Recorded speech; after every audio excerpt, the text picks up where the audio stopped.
जय हिंद दोस्तों। आज हम उत्तर प्रदेश विशेष के अंतर्गत उत्तर प्रदेश के जो खनिज हैं उनको देखेंगे। चलिए वीडियो की शुरुआत करते हैं। हम पिछली वीडियो की भांति ही एक सबसे पहले मानचित्र बनाएंगे और उसमें हम देखेंगे ये हमारा उत्तर में सहारनपुर, मथुरा, आगरा का क्षेत्र, ये ललितपुर, इसके इधर ये चित्रकूट और बांदा, ये सोनभद्र, बलिया, इतना क्षेत्र ये हमारा बिजनौर, मुरादाबाद, रामपुर, बरेली। ये अब मैं आपको एक बड़ी गहरी पहचान बताता हूं खनिजों को समझने के लिए और याद करने के लिए। देखिए, उत्तर प्रदेश के दक्षिण में यहां सोनभद्र से लेकर और आगरा तक, ये नीचे मध्य प्रदेश है, मध्य प्रदेश। अब इस बॉर्डर पर, इस सीमा पर बहुत सारे पठार हैं। जैसे यहां पर बुंदेलखंड का पठार, यहां बघेलखंड का पठार, और इन बुंदेलखंड और बघेलखंड के पठारों पर बहुत सारे खनिज पाए जाते हैं। इसलिए उत्तर प्रदेश के दक्षिणी जिलों में खनिजों की मात्रा अधिक पाई जाती है। अब कुछ तथ्य पहले मैं आपको बताता हूं, उनसे आपको अवगत कराता हूं। जैसे क्या कि अगर भारत की बात करें तो भारत में कुल खनिज उत्पादन का 5% उत्तर प्रदेश में उत्पादित होता है। मतलब कि अगर कुल 100 खनिज पूरे भारत में उत्पादित होते हैं तो उनमें से केवल 5% ही उत्तर प्रदेश में होते हैं। तो मतलब उत्तर प्रदेश हमारा कोई खनिज की दृष्टि से बहुत अग्रणीय नहीं है। किंतु हमको ऐसे जिले देखने हैं कि कौन कौन से खनिज उनमें होते हैं और वो कौन कौन से खनिज हैं जिनकी प्रतिशतता उत्पादन में अधिक है। अगली चीज मैं आपको बताता हूं। वर्ष 1998 में खनिज उद्योग का दर्जा दिया गया उत्तर प्रदेश के अंतर्गत खनिज के लिए। अब ये खनिज उद्योग क्या है? खनिज विकास। खनिज विकास को एक उद्योग का दर्जा, खनिज डेवलपमेंट के लिए जो मिनरल्स हैं आपके, उनके डेवलपमेंट के लिए उद्योग का दर्जा, इंडस्ट्री का दर्जा 1998 में से दिया गया। दूसरा, अभी आप हाल ही में पढ़ोगे तो वर्ष 2017 की नई खनन नीति के तहत या नीति में रॉयल्टी लक्ष्य 1.85% से बढ़ाकर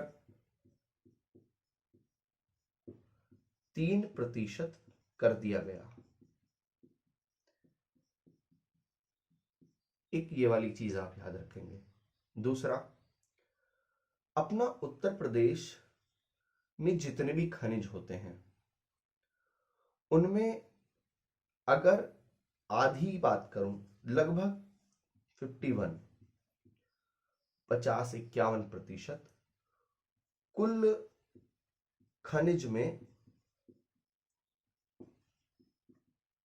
51% खनिज का योगदान वो है कोयला। अगर मैं आपसे बताता हूं कि भारत में कुल 100 खनिज हैं, उत्पादन है, उसमें से 5% उत्पादन अपने उत्तर प्रदेश का हिस्सा है। अब यूपी का जो कुल खनिज उत्पादन है उसमें से लगभग 50 से 51% उत्पादन कोयले का है। तो हम आज ये भी देखेंगे कि कोयले का क्षेत्र उत्तर प्रदेश में कहाँ है। आप इनको चिन्हित करेंगे, बहुत अच्छे तथ्य हैं ये आपके सामने। अब पहले मैं आपको उन जिलों को बताता हूं जहां पर ये खनिज हैं। देखिए, एक जिला ये है आपका सोनभद्र,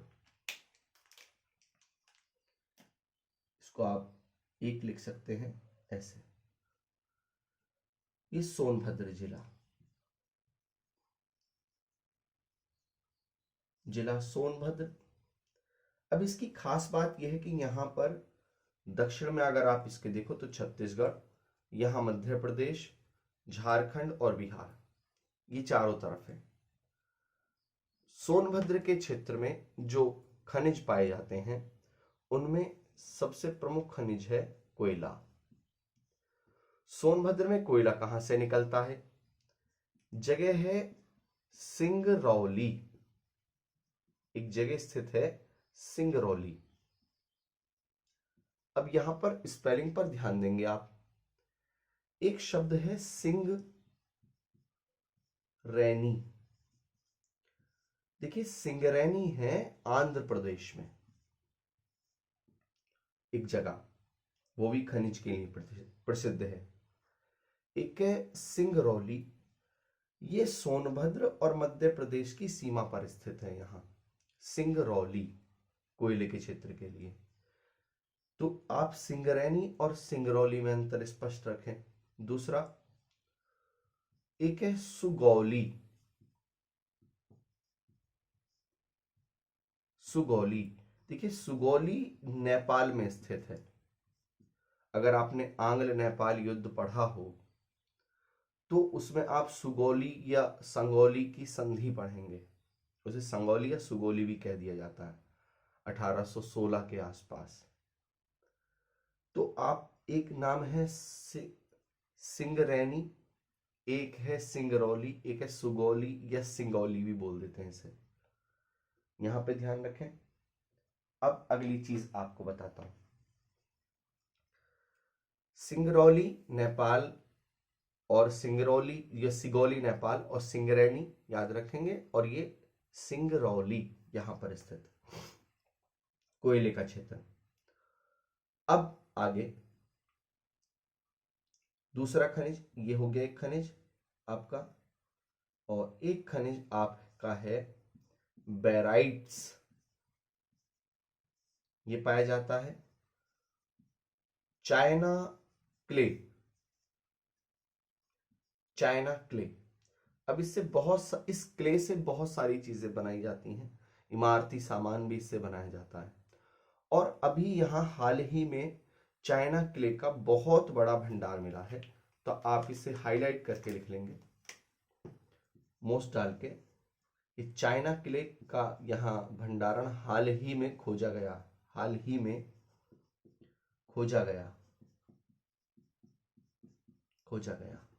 चाइना क्ले। क्लियर? अगला खनिज अगर देखें, इसके बाद आपको मिलेगा यहां संगे मरमर। संगे मरमर की एक खास बात बताता हूं। देखिए, संगे मरमर सोनभद्र में तो पाया जाता है अपने, ये एक चूना पत्थर से निर्मित चट्टान है। चूना पत्थर से निर्मित चट्टान। दूसरा एक रूपांतरित चट्टान है, रूपांतरित चट्टान, ये बात आप याद रखेंगे। और शीतल रहने के लिए, अपनी चमक के लिए, अपनी सफेदी के लिए संगमरमर बहुत फेमस है। अधिकांशतः जहां संगमरमर होता है वहां चूना पत्थर भी पाया जाता है। चूना पत्थर। दोनों की निर्माण की प्रक्रिया के काल में अंतर है। संगमरमर पहले चूना पत्थर की प्रक्रिया से ही होकर गुजरता है। अब अगली चीज को क्या जानेंगे कि चूना पत्थर जो होता है वो आपके स्पेशली एक जगह है कजराहट, सोनभद्र जिले के अंदर एक जगह पड़ती है बॉर्डर के क्षेत्र में ही, कजराहट, जहां चूना पत्थर होता है। फिर पोटास, यहाँ पोटास भी होती है। सोने का क्षेत्र है, सोना, मोस डाल के लिखेंगे इसे, सोना। अब इतना नहीं है कि बहुत ज्यादा उसे खनन कर लिया जाएगा, हाल तो अभी सोने के क्षेत्र यहां मिले। अब इसका कारण बताता हूं सोने का। देखिए यहां से एक नदी गुजरती है इस तरह से, ये इस नदी का नाम है सोन नदी, सोन नदी। अब ये सोन नदी अगर आप देखेंगे तो मध्य प्रदेश और छत्तीसगढ़ की सीमा पर एक जगह है अमरकंटक, अमरकंटक, अमरकंटक की चोटी। आप उसे देखोगे, सतपुड़ा जो पर्वतमाला है उसमें गाविलगढ़, महादेव, मैकाल। तो महादेव पहाड़ी पर है धूपगढ़ चोटी और मैकाल पहाड़ी पर है अमरकंटक की चोटी। तो उस अमरकंटक की चोटी से सोन नदी निकलती है। इसी अमरकंटक से नर्मदा भी गई आगे के लिए, नर्मदा। और आप देखेंगे महादेव चोटी है वहां पर, महादेव या महादेव पहाड़ी पर धूपगढ़ चोटी, जहां से निकली है ताप्ती नदी। सोन नदी का नाम आपको प्राचीन किताबों में स्वर्णवती मिलेगा, स्वर्णवती। तो आप इसको याद रखेंगे, सोन या स्वर्णवती। इस सोन नदी की घाटी में दोनों तरफ, सोन नदी की घाटी में जो उसका अवसाद है, उसके रेत हैं। तो यहां जब मध्य प्रदेश स्पेशल पढ़ते हैं तो ये बात लिखते हैं कि सोन नदी की घाटी में सोने के कण पाए जाते हैं। देखिए खनिज पाए जाना अलग बात है और खनिज का वहां से खनन होना, उसको प्राप्त करना, ये उत्पादन है। दोनों प्रश्नों के प्रकृति में अंतर है। तो सोना होता है यहाँ, और कुछ यहाँ पर जो व्यक्ति हैं स्थानीय रूप से उसे प्राप्त भी कर लेते हैं।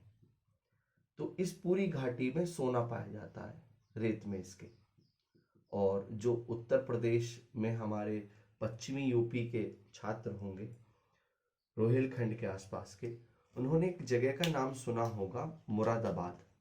कमेंट बॉक्स में बताना कौन कौन मुरादाबाद मंडल के क्षेत्र से है। यहां पर बिजनौर से आगे आपको एक जगह पड़ती है मुरादाबाद, ये है मुरादाबाद। मुरादाबाद में एक नदी बहती है, नदी का नाम आपने सुना होगा रामगंगा, रामगंगा रिवर, रामगंगा। रामगंगा गंगा की ही एक सहायक नदी है, जो बाएं सहायक है, बाएं सहायक गंगा के संबंध में। और गंगा से जाकर ये कन्नौज जिले के पास मिल जाती है, जिला कन्नौज। खास बात यह है कि जैसे सोन नदी की घाटी में यहां पर सोना पाया जाता है, ऐसी रामगंगा की घाटी में वैज्ञानिक दृष्टि से अगर बहुत बारीकी से देखें तो इसके अवसाद में, यहाँ रेत में सोने के कण बहुत अल्प मात्रा में होते हैं। तो आपके दिमाग में एक प्रश्न होगा कि जब भारत का भूगोल पढ़ोगे तो वहां पर एक प्रश्न आप पढ़ोगे कि दक्षिण भारत में एक जगह है कर्नाटक, एक राज्य है साउथ इंडिया में, और कर्नाटक में आपको, ये कर्नाटक राज्य है, दक्षिण की तरफ, दक्षिण पूर्व की तरफ उसकी राजधानी है बेंगलोर। बेंगलोर के पास है हट्टी की खान और कोलार की खान, जहां से सोना निकलता है, और भारत की सबसे बड़ी सोने की खान है वो। तो वहां से प्रोडक्शन करा जा रहा है, वहां से उत्पादन करा जा रहा है, ये चीज अलग है।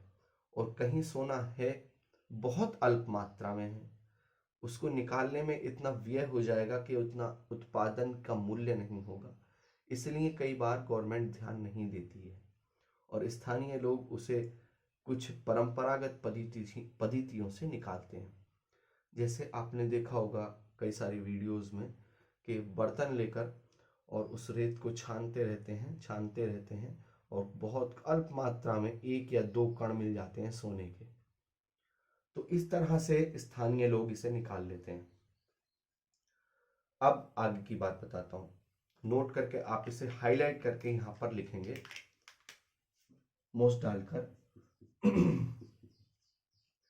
सोना जो हमारे क्षेत्र में पाया जाता है, एक तो सोन नदी की घाटी, और दूसरा ये है रामगंगा। रामगंगा मुख्य रूप से ये है, लेकिन एक नदी और है यहाँ शारदा। आगे जब नदियां पढ़ेंगे आप, अगर पहली बार आप नाम सुन रहे हैं शारदा का, तो आप आगे नदियां जानोगे। शारदा नदी की घाटी। तो ये सोन नदी, रामगंगा नदी और शारदा नदी, ये 3 नदियां ऐसी हैं हमारी जिनकी घाटी में सोना पाया जाता है। यहाँ शारदा नदी मिलेगी आपको, ये चीज आप याद रखेंगे और हाईलाइट करके। आगे की ओर बताता हूं, कोयला, संगमरमर, चूना पत्थर, ये आपके पोटास है, सोना है। आपको एक खनिज मिलेगा यहाँ पर, मैं मोस्ट डाल के लिखना इसको, एंडोलोसाइट, ये एक खनिज है। एक इधर लिख दे रहा हूं और फिर आगे जाके अपने नोट्स में आप लिखेंगे, फिर मैं रफ कर दूंगा बोर्ड। पाइराइट्स अल्प मात्रा में पाया जाता है, पाइराइट्स। डोलोमाइट, और आगे हम इनके प्रयोग भी देखेंगे कि किस तरह से किस उद्योगों में प्रयोग होता है। कौन सा सीमेंट उद्योग में प्रयोग में आता है, कौन सा इस्पात में प्रयोग होता है। तो ये आपके हुए सोनभद्र के खनिज। अब आगे चलते हैं, आगे समझाता हूं।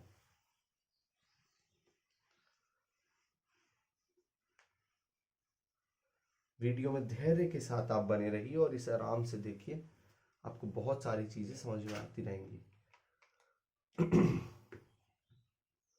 वही उत्तर में हमारा सोनभद्र, सहारनपुर, सोनभद्र कह रहा हूं, मथुरा, आगरा, ये ललितपुर का क्षेत्र इधर दक्षिण में,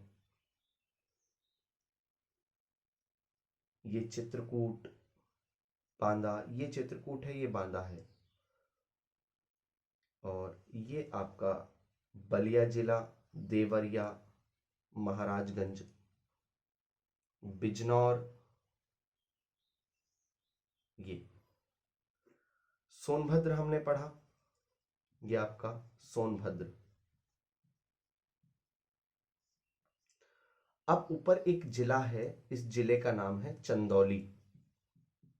नेपाल की जो तराई का क्षेत्र है, यहां पर खनिजों की अल्पता है, जबकि ये जो पठारिया क्षेत्र है यहाँ खनिज बहुत है। उन्हीं में एक जिला है आपका चंदौली। अब चंदौली के बारे में जानते हैं। चंदौली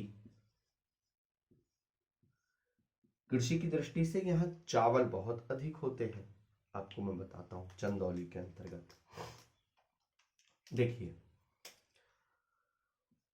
खनिज है मैग्नेसाइट, चंदौली में होता है। पोटास के कण पाए जाते हैं, पोटास होता है। कांच बालू, इससे बहुत सारे जो आपके उद्योग हैं, हथकरघा उद्योग, वो पनपते हैं कांच बालू से। कांच बालू को अंग्रेजी में सिलिका सैंड कह देते हैं, तो आपके पेपर में इसे सिलिका सैंड भी लिख सकता है, सिलिका सैंड, इस तरह। फिर एक है डोलोमाइट, और डोलोमाइट आपका सोनभद्र में भी है, तो पड़ोसी राज्य पर है। एक आपको थोड़ा सा मिलेगा बाक्साइड का क्षेत्र, बाक्साइड भी पाया जाता है। आगे चलते हैं। ये आपका चंदौली, ये सोनभद्र। इससे आगे चलेंगे तो यहां पर एक जिला आपको मिलेगा, बड़ा फेमस जिला है, मिर्जापुर। मिर्जापुर। अब मिर्जापुर के बारे में जानते हैं।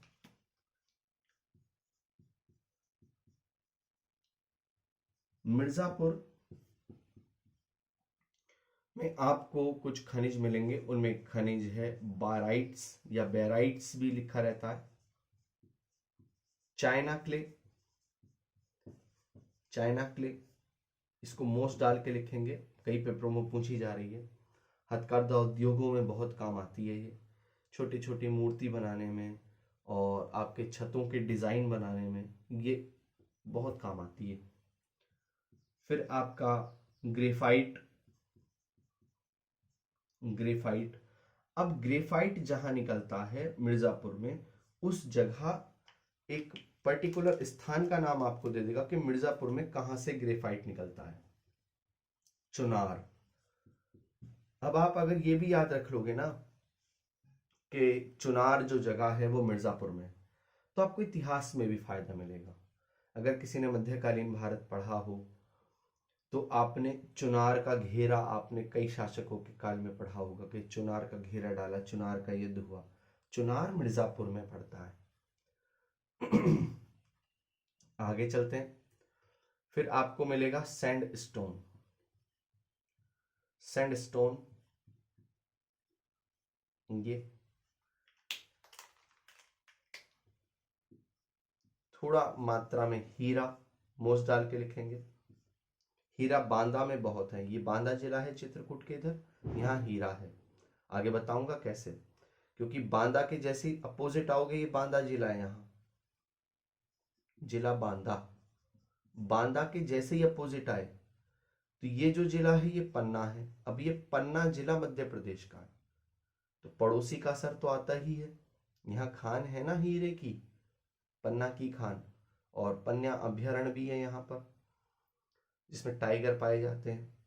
और यहीं पे केन वेतवा लिंक भी जाता है नदियों का, जो पहला मध्य प्रदेश और उत्तर प्रदेश की सरकारों के मध्य नदी जोड़ो परियोजना का समझौता था। तो ये पन्ना का ही कुछ क्षेत्र इधर आ गया है जिसमें हीरा पाया जाता है। तो दक्षिण के क्षेत्र में हीरा होता है बांदा जिले के। आगे पढ़ाएंगे, इसको और याद रखेंगे आपके मिर्जापुर में हीरा होता है। फिर आपके कुछ मात्रा में संगे मरमर है, संगे मरमर, संगे मरमर।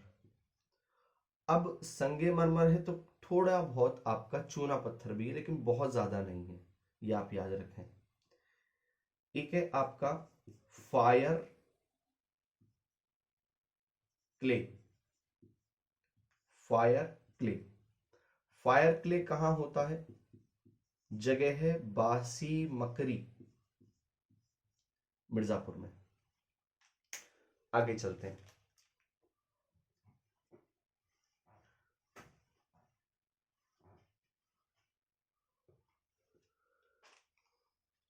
अगला जिला है आपका, मिर्जापुर से आगे पड़ता है ये, इस जिले का नाम है प्रयागराज। अभी योगी जी ने चेंज करा है, इसी को क्या कहते थे, इलाहाबाद। ठीक है, जिला वही है, खनिज वही है, प्रयाग। अब प्रयागराज में जो हमारे पोटास लवण है ये पाया जाता है। कांच बालू का क्षेत्र यहां है, कांच बालू उद्योग की दृष्टि से बड़ा फेमस है। कांच बालू को अभी मैंने आपको बताया पेपर में आपके क्या लिख सकता है, सिलिका सैंड, ये लिख सकता है, ज्यादा नहीं। जैसे ही आप प्रयागराज से आगे चलेंगे तो ये जो दो भाग आप निकलते देखते हो ना नीचे के, तो इधर वाला ये चित्रकूट है, ये जिला चित्रकूट है। आपने ये जिला, रामायण में इसका उल्लेख सुना होगा, चित्रकूट का। देखेंगे चित्रकूट, राम जी के बड़े फेमस मंदिर हैं यहाँ चित्रकूट में। चित्रकूट में कांच बालू, कांच बालू का क्षेत्र, यानी कि सिलिका सैंड, सिलिका सैंड। आगे चित्रकूट से अगला जिला बांदा, जिला बांदा। अब जिला बांदा खनिज की दृष्टि से बड़ा महत्वपूर्ण है। इसके अपोजिट मैंने आपको बताया जिला पन्ना पड़ता है, और पन्ना जिला किसका होगा? मध्य प्रदेश का, क्योंकि इधर नीचे मध्य प्रदेश है आपके। तो बांदा जिले में कौन कौन से खनिज हैं आपको ये याद रखना है। सबसे पहले मोस्ट डाल के आप लिखेंगे हीरा, डायमंड, यहां हीरा पाया जाता है। दूसरा कारण क्या है इसका कि अब बांदा जिले का भी जो क्षेत्र है उसमें भी दक्षिण के क्षेत्र में, पहले आप लिखेंगे दक्षिण के क्षेत्र में, बांदा जिले के। फिर कारण, कारण में क्या है कि इसके बांदा जिले के दक्षिण में जिला पन्ना है, पन्ना, और पन्ने के ब्रैकेट में डाल देंगे आप मध्य प्रदेश। और पन्ना हीरे की भारत की सबसे बड़ी खान है, भारत की सबसे बड़ी खान डायमंड के लिए, हीरे के लिए। क्लियर? हाल तो आप विश्व स्तर पर जब पढ़ोगे तो कई सारी डायमंड की खान है, उसमें रूस भी है। और आप अफ्रीका पढ़ोगे, दक्षिण अफ्रीका, वहाँ किम्बर लेक जगह पड़ती है, वहाँ डायमंड निकलते हैं। वहीं पर आपको जोहानसबर्ग में गोल्ड निकलता है, वहाँ से ही भारतीयों को लगाया जाता था काम पे, मजदूरी पे। आप आधुनिक भारत के इतिहास में पढ़ेंगे। खैर अभी ये वाला आप नोट डाल के लिखेंगे। आगे चलते हैं। ये आपका हीरा, उसके बाद में आपको एक खनिज मिलेगा ओकर। अब इसको बहुत ध्यान से सुनिए। आपके घर में कई बार कई सारे त्योहार ऐसे होते हैं जिनमें इस्तेमाल होता है गेरू का। गेरू, आपने नाम सुना होगा गेरू खरिया, जो लाल रंग का होता है, हल्का हल्का ईंट के जैसा रंग होता है इसका। आपने जब देखा होगा रक्षाबंधन आता है तो रक्षाबंधन के लिए आप, बहुत सारी परंपराएं ऐसे होती हैं कि उसमें वाइट वाइट इस तरह से फेरते हैं, इसे कहते हैं खरिया, और उस पर लिख देते हैं सीताराम सीताराम। अगर देखे हो तो वो गेरू जो होता है लाल रंग का चूरा, ईंट के जैसा रंग, उसे कह देते हैं गेरू। तो उसमें का एक खनिज भी है, उसे कह देते हैं ओकर। तो गेरू को ही ओकर कहा जाता है, जो बांदा जिले में होता है आपका, ये याद रखेंगे। तो जहां आपने ओकर लिखा होगा वहां गेरू लिख दें आप समझने के लिए, क्योंकि आपको ओकर दे सकता है तो आप उसे समझें गेरू। फिर है डोलोमाइट, डोलोमाइट होता है। पोटास लवण पाए जाते हैं, पोटास लवण, पोटास लवण के क्षेत्र हैं। फिर बाक्साइड, बाक्साइड। अब बाक्साइड का क्षेत्र अगर आपसे पूछ ले तो बांदा जिले में एक जगह पड़ती है राजगवा, बाक्साइड इस जगह पाया जाता है। रॉक फॉस्फेट, फॉस्फेट एक ये है। और मैग्नीज, सॉरी मैग्नीज कह रहा हूं, मैग्नेसाइट, मैग्नेसाइट। आगे देखते हैं। यहां पर आपको महोबा, झांसी, ललितपुर, हमीरपुर ये क्षेत्र मिलेंगे, और ये भी खनिज के ही जिले के अंतर्गत आते हैं। लगभग 10 से 12 जिले ऐसे हैं जिनमें खनिज ठीक ठाक मात्रा में होता है। यूपी में। अब चित्रकूट से आगे ये जिला है, इस जिले का नाम आप लिखेंगे, ये है महोबा। यहाँ के पान बहुत फेमस हैं, पान की बेल बहुत अधिक मात्रा में होती है महोबा में, और ये बुंदेलखंड में आता है। यहाँ बुंदेलखंड के 7 जिले आते हैं, बुंदेलखंड में यूपी के, और 8 जिले आते हैं मध्य प्रदेश के बुंदेलखंड में, आप पढ़िए। और बुंदेलखंड का नाम बुंदेलखंड किसके नाम पर पड़ा, बुंदेला कौन थे, बुंदेला सरदार कौन थे, ये आप उत्तर प्रदेश के विशेष इतिहास में पढ़ेंगे। महोबा, जिला महोबा के अंतर्गत आप देखें तो बहुत ज्यादा नहीं, डायस्पोर खनिज है और पायरोफिलाइट एक ये है। आगे आपको जिला मिलेगा यहाँ पर हमीरपुर, हमीरपुर, यहाँ पर गंगा भी बहती है हमीरपुर में, हमीरपुर, गंगा कह रहा हूं सॉरी, यमुना। हमीरपुर में जो खनिज होते हैं वो है ग्रेफाइट, डायस्पोर भी है, और जिप्सम, जिप्सम का क्षेत्र है, सैल खड़ी, ये ठीक ठाक मात्रा में है, इसका कारण यमुना भी है। और ये पड़ोसी का असर आ गया है पायरोफिलाइट, यहां पर एक हमीरपुर और ये आपका महोबा। अब आगे की ओर देखेंगे तो यहां पर ये जिला है इतना, इस जिले का नाम है झांसी।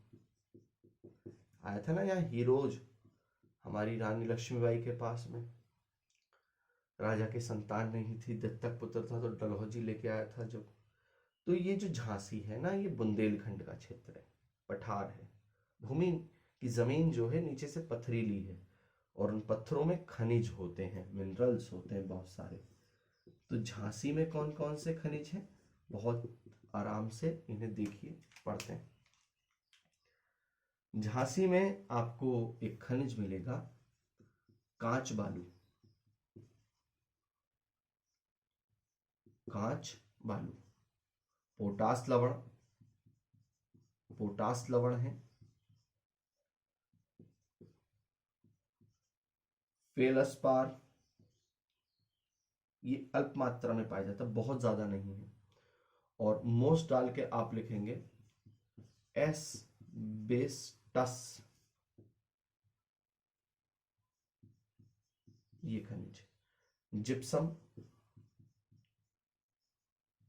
ये पड़ोसी का असर भी है, ये हमीरपुर पे असर है झांसी का, हमीरपुर पे असर है झांसी का, झांसी का असर हमीरपुर पे नहीं है जिप्सम के मामले में, यहाँ ज्यादा है जिप्सम झांसी के क्षेत्र में। और सेल खड़ी भी होती है,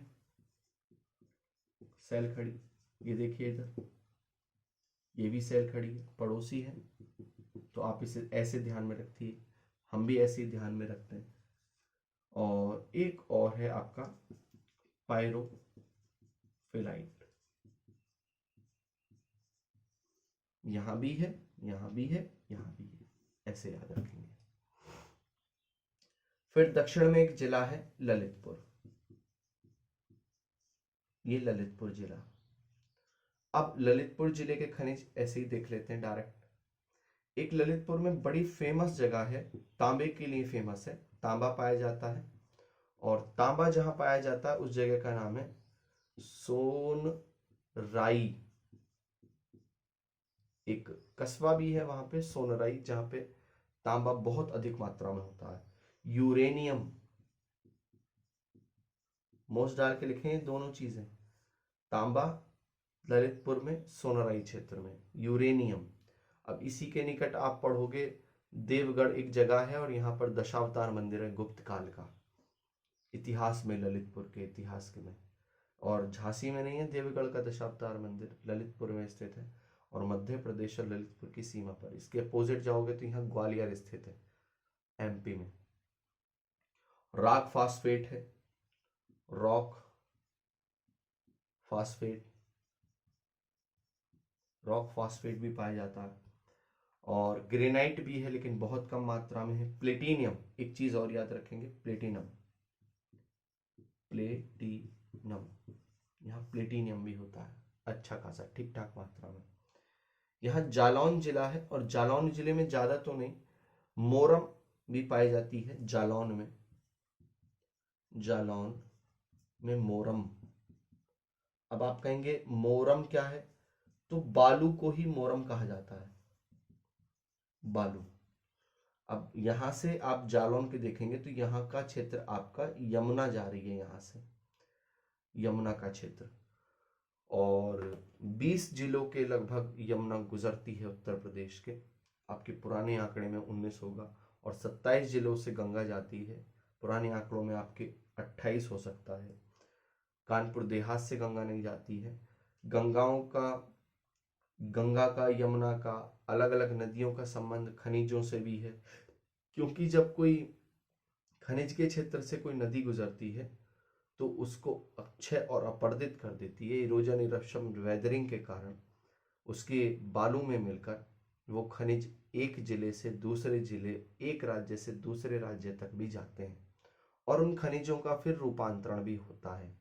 आपको ये भी सीख के चलना है। और बहुत ज़्यादा खनिज तो उत्तर प्रदेश के ज़िलों में नहीं पाए जाते। अधिकांशतः यही ज़िले हैं जो दक्षिण भारत के हैं। उनमें चंदौली, सोनभद्र, मिर्ज़ापुर, ये आपका प्रयाग, चित्रकूट, बांदा, महोबा, हमीरपुर, झांसी, ललितपुर, थोड़ा सा जालौन, और एक दो खनिज छोटे मोटे उत्तरी जिलों में, लेकिन नहीं, लगभग 97-98% जो खनिज हैं वो दक्षिण के क्षेत्र में ही होते हैं। ये याद रखेंगे। और एक चीज और आपको यहां मैं बताना चाहता हूं, देखिए पढ़ाई बड़ी धैर्य की चीज है, जो धैर्य रखता है वो पाता है। अब एक आपको विविध का क्वेश्चन मैं बताता हूं, जहां से आपको कई बार एग्जाम में क्वेश्चन पूछा गया है। क्या डायस्पोर, डायस्पोर के आंकड़े में या उत्पादन में अपना यूपी प्रथम स्थान पर है। डायस्पोर खनिज है आपका, और इसका उपयोग सीमेंट उद्योग या सीमेंट उद्योग में अधिक मात्रा में किया जाता है, और अलग अलग उद्योगों में, इस्पात उद्योग में भी होता है। एंडोलोसाइट या एंडोलोसाइट भी लिखा रहता है उसे किताबों में, इसमें भी ये प्रथम स्थान पर है। एक तो ये आप क्वेश्चन डाल के लिखेंगे। दूसरा, कांच बालू, कांच बालू, कांच बालू में यूपी का द्वितीय स्थान है, सेकंड नंबर है उत्पादन में। तो अगर आपसे ये पूछ ले कि कांच बालू में प्रथम स्थान पर कौन है, तो आंध्र प्रदेश में कांच बालू सबसे ज्यादा उत्पादित की जाती है। आपको ये याद रखना है। और वीडियो अगर अच्छी लगी हो तो इसे लाइक कर दीजिए। चैनल अगर सब्सक्राइब नहीं है तो इसे सब्सक्राइब कर लें, और अपना बहुत ध्यान रखें। जय हिंद, वंदे मातरम।